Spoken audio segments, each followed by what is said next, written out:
you 25 threes is a school record. It was the second most in ASUN history and 3 short of the all-time NCAA Division I record. So, you guys' thoughts on hitting 25 threes? Obviously, I mean, a lot of guys felt good at the beginning of the game. Jansen was hitting, Braxton hit a couple at the beginning. Shaw was hitting during the game. You know, everybody was just hitting. We were all looking for each other, trying to share the ball, like Coach said, and they were just dropping. Yeah, talk about 62 points off the bench. You know, guys producing starters all over the bench. Guys are producing tonight.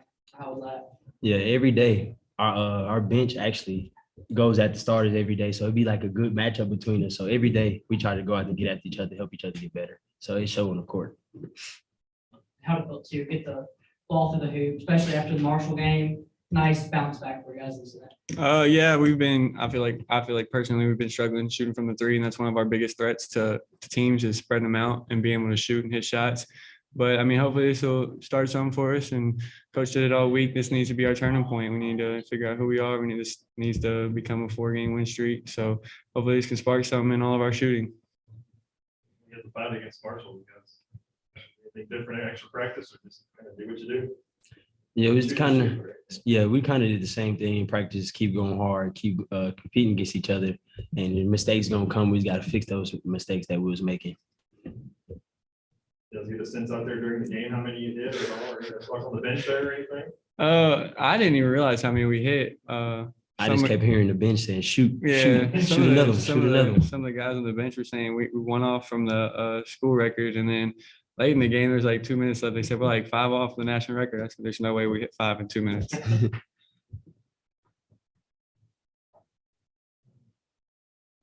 else? It's fun to watch. Congratulations. Thank you. Thanks.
Yeah, it's about time. Ready to go. I thought Shad was tremendous. I thought he gave us a huge lift. We had to sit Braxton and Jansen out in the second half. Braxton's got a stiff neck. Jansen's just everything's banged up on Jansen. Those guys both were tremendous starting the game for us, gave us a huge lift. And then, we turned to Shad and our veteran guys, Cooper Robb and Michael and those guys, they got us off to a great start in the second half. And we put the game away and we needed to do that. I thought Wardy's energy was contagious. He does a lot of things. He's so active. So this is a great win. We needed to get a win. We have 31 assists. We hit 25 threes. So, I appreciate all our fans for sticking with us and coming to this one tonight. You've been a part of any game anywhere in bubble, 25 threes in a game. You know what? I'd have to look back. I mean, I've had some teams at Hargrave that could really shoot the ball. I remember one team that actually Braxton was on that team. We scored 96 and a half. I'd have to look back and see how many threes that we hit. But when I look at this one, though, I see 58%. And like you said, Nathan, 9 different guys hit a three. So, but you could tell we had a little more pop to us tonight. We had a little more legs underneath us, and guys were a little more focused on their shots and raised up and sank them. So that was good to see. Kind of chucking them up there. Great percentage. Yeah, I thought we moved the ball really well. I think really to start the game, we moved the ball really well. And then we got a little stale and stagnant there in the first half, but how we came out in the second half, that's what I needed to see. I needed to see that. That inspires me. The guys needed that to kind of get their mojo back. So that was good for us. Listen, I told him in the first half, he shot a 19-footer. I said, man, just don't ever shoot that one. If you're going to do that, just step back and shoot a three. And I said, I really don't want you to do that. But then when he caught it in the second half, I think some fans started cheering for him. And I think he was going to let that thing go no matter what. And unfortunately, he just didn't make it. That's 62 bench points. So how was that getting those guys that have played a lot, getting some playing time? No, it was good. We've got a very deep team. And I've got to get some guys in the game. I've got to get DJ some more minutes. I went with Wardy to start the half just to see because his energy is so good. So, that was good. I'm hoping Saturday we have Iron back, which will be really good. That kind of completes our team. Press all 40 minutes. What do you think about your defense? Kind of, keeping strong the whole game. You know what? I didn't love our defense tonight. I thought in the first half, we kind of got into a little cool mode there for a minute. We weren't very stingy. We kind of let them get going. I look at, Midway, and I like Evans. I think he's a really good player. But he scores 31 on us. Somebody's got to draw a line in the sand and say, okay, you're not going to do that to us. So, I thought we played better defensively in the second half. We came up with 69 deflections, but we still got a lot of work to do on that end. They went to the Valley together. Yeah. It's a big one on Saturday, guys. It's a big game, big opportunity.